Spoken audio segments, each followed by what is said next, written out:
All right, up next on East Coast Countdown Sessions, we are going to catch up with Troy McGilvery and Allan Dewar. Now, Troy and Allan are both from the Antigonish area, and the two guys are world-class Celtic musicians. Now, Troy studied music in university. Allan is actually now the musical director at the Celtic Music Interpretive Center in Judic. Now, we caught up with the guys, and we kicked off the interview by asking when they first started playing together.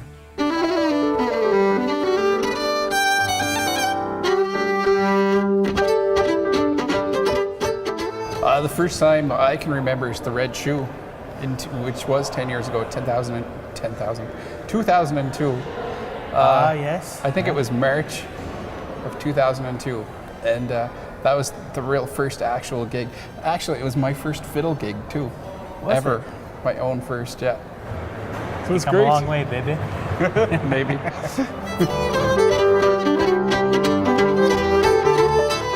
Some people believe that the music is more pure here because there were less influences over the times that has elapsed, I guess. There's a lot more Gaelic influences in some of the old music as opposed to some of the music that was played in Scotland after the clearances was more English or classical influenced. But in the last probably 20 years with the globalization of everything and people starting to travel more, I think it's starting to creep in here now too. A lot of the bands that are playing in Scotland these days, we're starting to play a lot of their tunes and what they're playing. But they're also going back too, like through Keolis, different programs like in the West. They're kind of getting back to the bagpipes and the Gaelic. Or I don't mean getting back to, but paying attention more maybe to that. They've always had Gaelic speakers and pipers and fiddlers and dancers in the West. So it's starting to catch on again, if that's the right way to say it. Yeah, I'd say they're focusing on what was their tradition from years past.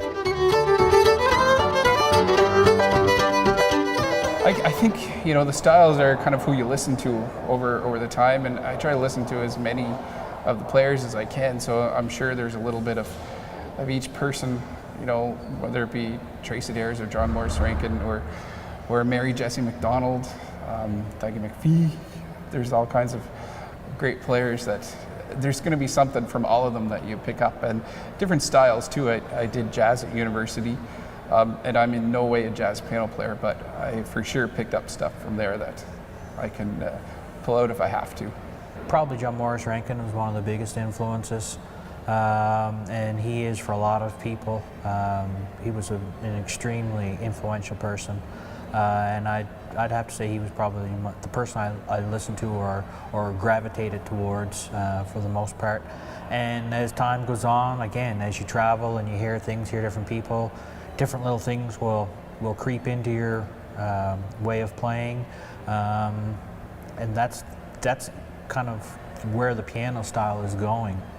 It's not something that was brought over from Scotland. It's something that's more or less evolved in this neck of the woods, and I'd say since about the 1940s and 50s is where it really started to be more of an influence on the actual style that people played on the fiddle.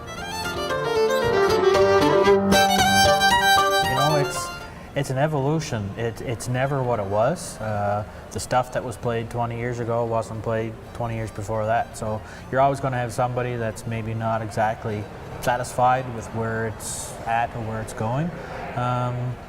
But there's a pretty good, I think, crop of young people that have taken it as being their own. Troy is a perfect example of somebody that's been able to travel the world and bring his music to other people. But as a style, I don't think it's ever going to kind of sit in any one spot. It's a living tradition, so for the most part, people are always going to bring something else in and their influences, and that keeps it healthy, keeps people interested.